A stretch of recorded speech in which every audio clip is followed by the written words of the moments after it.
Anong trip mo?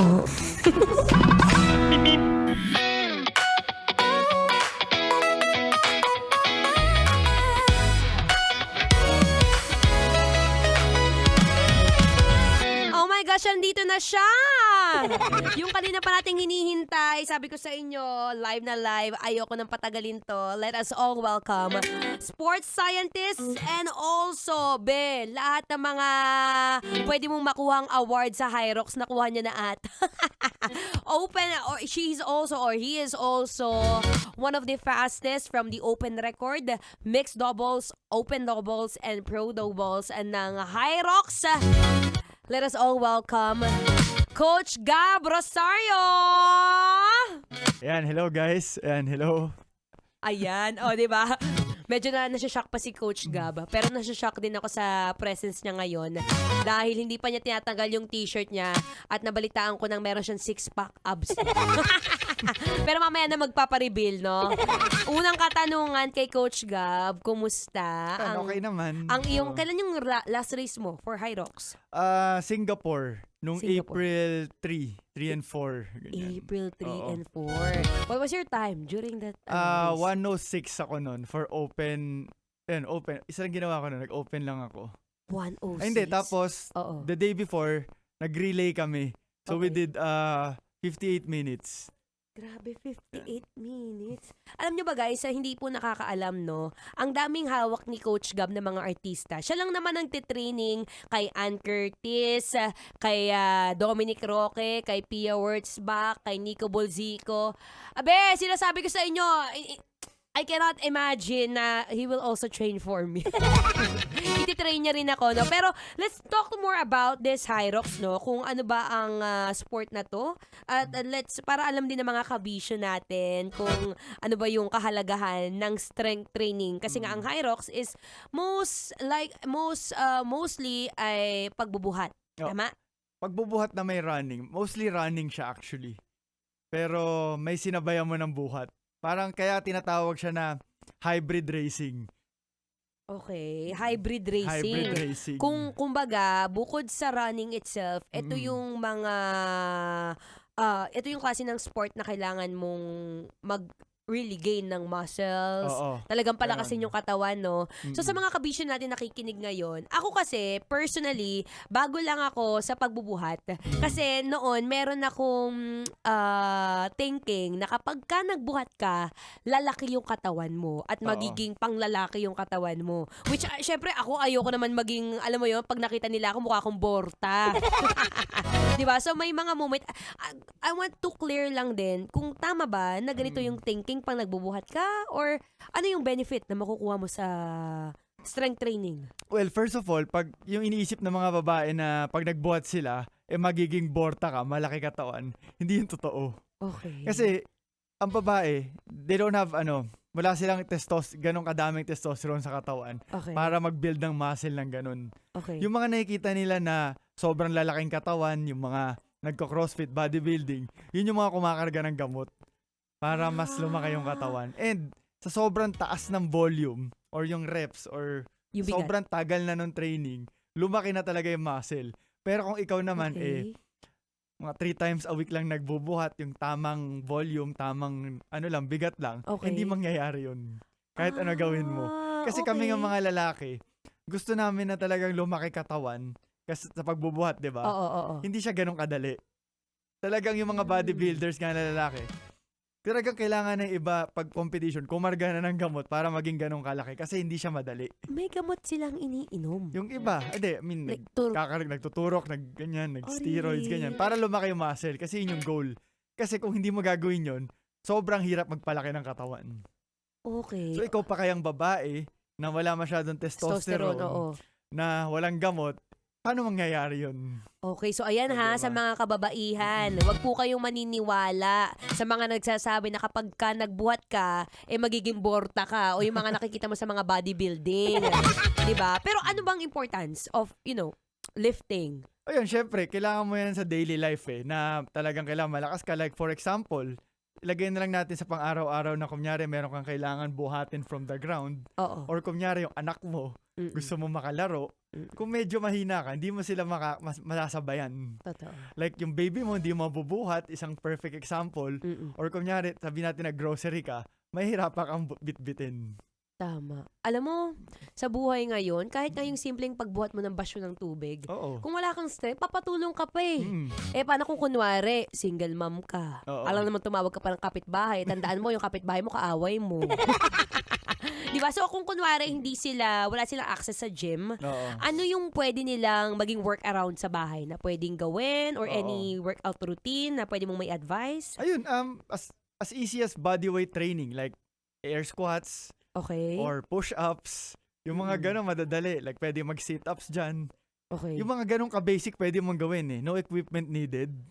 Oh, Tapos, ayan. kunyari, medyo lumakas ka na sa kakasquat mo, Oo. pwede ka naman kumuha ng something sa bahay, like isang galon ng tubig, yun ang squat mo naman. Oo, 'di ba wala Oo, diba? guys, Hindi wala na kailangan talagang ng gym. rason. 'Di ba, no? Pero syempre kung naghahanap din naman talaga kayo ng gym coach, syempre available din si Coach Gab Rosario, no? At again, let's talk about Hyrox. So ano tong klaseng sport na to na wala pa dito sa Philippines, Oo. pero kung may mga gustong sumali, ano yung pwede mong mai-advise sa kanila? Ayun, so ang high rocks, sa ngayon sa buong mundo, ito yung pinakamabilis na sport na nag-grow. Sobra. Oo. As in, nagugulat ako. Sabi ko nga, quit na sa running si Marathon, yung mag-is Hyrox na siya. So isa siya sa mga pinakamabilis. And Oo, then, ngayon, so yun, sa isang race, ang dumadating mga 20,000 from all over the world. Gaya nung last week in Hong Kong, yeah. 20,000 participants from all over the world. Wow. Oo. Grabe, no? So anong pwedeng gawin nila na para sumali dito? Is it something na kailangan pag-ipunan? Mahal ba tong sport na to? Yun, sa ngayon, yes, medyo mahal siya kasi syempre, kailangan mo mag-travel sa ibang bansa, number one. Yeah. Medyo travel mahal ng fair. flight. Tapos, kailangan mo pa ng hotel. Pagkain mo, Mm. 'di ba? Tapos Yun lang. may moment pa doon na gusto mo pang gumala sa labas, 'di ba? Oo. Pero I heard na next year nandito na siya sa Pilipinas. Oh, really? Oo, dyan sa SMX ginagawa. Mga, alam ko, second quarter of 2027. Oh my gosh! It is revealed, guys! Pero hindi pa sure, ah. Ay, hindi pa sure. Planning. Sa may May SMX. nagsabi. Kasi may SMX na ginagawa dyan, Oo, diba? yung sa may... bago. Oo, yung event area, keme-keme nila Oo. doon. Malapit lang sa bahay. Anyway, alam niyo sa mga hindi nakakaalam, no, si Coach Gab started from Spartan training, no? Spartan. oo. Spartan, and then went into triathlon. Triathlon. Na ito na naman tayo na sinasabi niya rin na mas madali pala mag-triathlon training kaysa mag-marathon training, ano? Pero isa sa mga pangkaraniwang tao na mga nakikinig ngayon, Mhm. sa tingin mo, anong advantage ng isang taong may mga ganitong klaseng sport or lifestyle? Hmm. Well, Yung hindi lang puro work eh. Oo. Mahirap kasi kung 8 to 5 nagtatrabaho ka, Mm. pag uwi mo tutulog ka na lang, kakain ka na lang, tapos Mm. magugulat ka pag gising mo, mahina na yung katawan mo. oo. 'Di ba? Anong maganda na, alam mo yun, we get to inspire people din with what we are doing. So, ang pinakamalaking benefit na nagagawa ng exercise is yung longevity mo. Oo, yun kasi yan eh. Sabi nga nila, pag mas malalaki yung muscles mo, ganyan, mas mahaba ang buhay mo. Tapos, syempre, when doing running as well, it strengthens your heart. Yan, lalakas Yes. yung puso mo. So, pag malakas ang puso mo, tawag dito, mas mahaba rin ang buhay mo. mo. Parang O, ganun. ayan na. Ako pa ulit-ulit ko sinasabi yan dito sa radyo. Sa tuwing nakikinig kayo kay Marathon at syempre sa mga guests natin dito sa Sweat Talk, syempre hindi lang yan basta nakikinig, pampahaba rin talaga ng mga buhay, Oo. yung mga pinagsasabi natin dito, no? Anyway, again, maraming salamat, Coach Gab Rosario. You can check him on his social media accounts, no? But syempre, tuloy-tuloy po tayo sa ating Facebook Live. But for now, tuloy-tuloy yung Feel Good Music ngayong Feel Good Tuesday. Dito pa rin sa 90.7 Love Radio. Kailangan ba memorize yan? Basic. Mga hindi pambabae kasi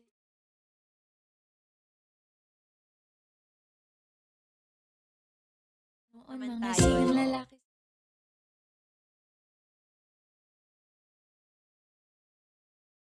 Father sa mga bike curious na babae Ayan. Okay na? Okay, ayan. Wait lang. O yun sa mga gusto magpa-shout out. Ayan si Alexander Ando Hidalgo. Ayan, ito si Titan Jello. Isa sa mga DJ din namin. Mars, ang ganda ng ngiti mo. Diba? Dude, isa sa siya mga pinakamabilis. Nasabi ko nga. Kamusta? Ano na-interview tinitrain niya pala si Nico Bulzico, asawa ni Solen, tsaka Pia Wurtzbach, Ann Curtis. Grabe talaga to. Sabi ko, pang artistahin levels pala mga ginagest mo. Si Sir, pinagkakaguluhan naman. Kaya nga nakita ko nga dyan sa labas Yung ngiti mo, mamane. Uy, nananahimik ako dito ha. Ayan, wait lang. Ayusin ko lang to. Ayan. Tapos, oo nga pala, syempre, may mga moment din talaga na kapag pagod ka, wait lang mag-shoutout lang tayo dyan, guys. So, hold on tight. G, Francis G.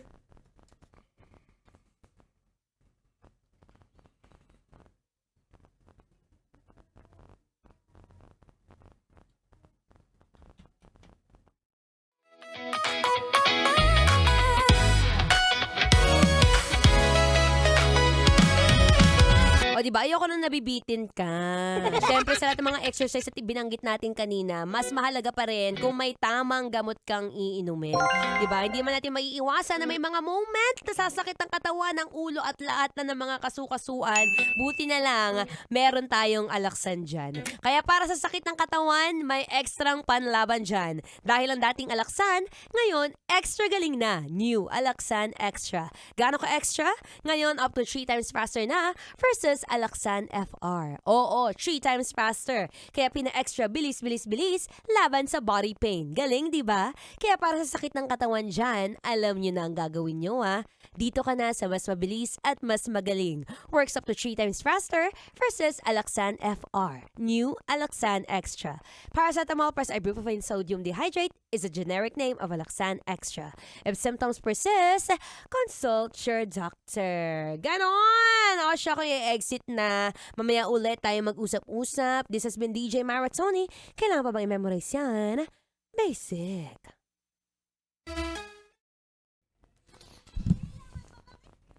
Ayan, guys. So, we're back.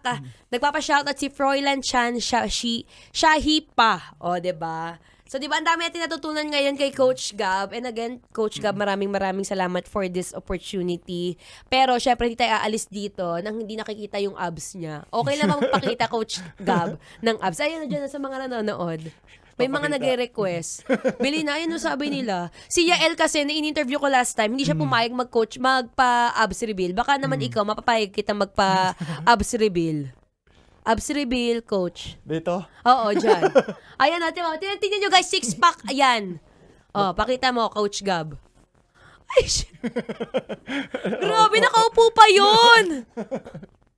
Coach Gab, eto na last question. Paano ba nakukuha yung abs na yan? Yung abs kasi, usually makukuha mo yan sa diet talaga. So you can't out-train a bad diet. Pero since we're doing high rocks na sobrang grabe, demanding sport, Okay. so hindi mo na kailangan mag-diet masyado kasi grabe na burn mo. So, diet talaga siya? Diet talaga pag kung hindi... wala kang sport, kung hindi ka active. Oo, lalo na. Kasi like, for example, buhat-buhat lang, pag masama diet mo, hindi mo siya makukuha. Core workout? Hindi, wala masyadong core workout. Talagang more on Totoo? leg workout. Legs talaga kasi malalaking muscle ng legs, therefore it burns more calories. Ang So doon ka legs? mag-focus. Totoo. Alam, dami ko natutunan. Ayun na sabi, pahingi po ng pandesal. Coach Gab, last na. Hindi ko masyado natitigan. Last na. Coach Gab, last na. Pa-request last na. Okay, yan. Diyos ko Lord, Diyos ko Lord. Isa rin sa mga pangarap ni Maratoni magkaroon ng abs. So this is something na hindi mabilis makuha. Yeah, oo. Ilang Talaga, months? consistency, years. Lalo na endurance. It's so hard to, talagang it takes years to be fast. Alam mo yan. Yeah. Na talagang consistency, na konting tumigil ka, mawawala yung speed mo. Ganon siya. So talagang years and years of Training. and easy miles. Yan ang importante. Aerobic base. Kesa sa mga speed work. Hindi. Really? Talagang ang kailangan mo i-pile up dyan yung mga easy miles o yung mga zone 2. Kumbaga. Oh, really? May no-comment, Oo. no? Lordy Jesus. Sexy ni Coach Gab. Ano po IG niya? Ayan, sinasabi ko sa inyo.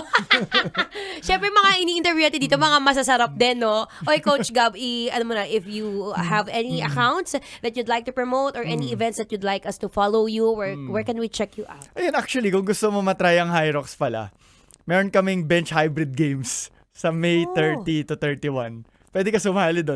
May 30 to 31. Oo. Okay. Sa BGC lang, sa Bench Tower. Okay. Mm. Nice. Talaga. Bigla akong nauhaw, guys. Pwede siyang anuhin. Gusto ko rin ng abs eh. So they can check you saan?